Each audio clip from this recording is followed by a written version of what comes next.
Here's where we stand today.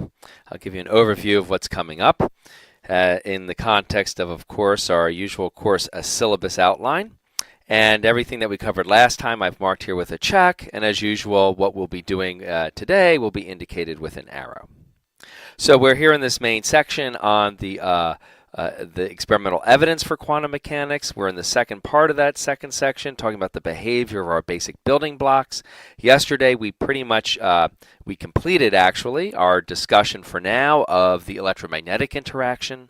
We discovered that there are indeed these photons at the microscopic level, and what they correspond to then is the delivery of discrete packets of a fixed size of energy, h times the frequency of the light, carrying a momentum p, which is exactly that fixed amount of energy divided by the speed of light.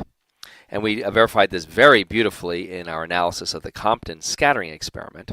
But the delivery of these packets, as we saw in the G.I. Taylor experiment, in order to build up what we see as classical physics behavior, to produce, for instance, things like continuous interference patterns at the macroscopic scale, these delivery events have to happen at random locations x, where we can't predict where each individual one will occur, but in order to build up the patterns that we know we see, they have to build up according to a given probability distribution for where those events will happen, and we know precisely the mathematics of how to calculate these probabilities, which is that they will be proportional to the brightness pattern we would calculate using our normal techniques for light, such as from physics 2214 or 2218.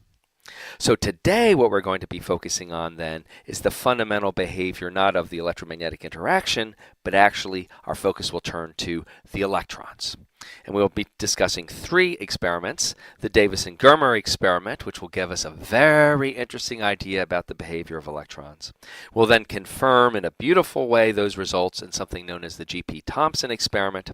And finally, we will see that this new view we have of how electrons behave at first seems to be in contradiction to the results of J.J. Thomson's experiment, where the particles obeyed simple classical physics, and we will begin to discuss how we can reconcile that apparent discrepancy using something called using our idea actually of the correspondence principle.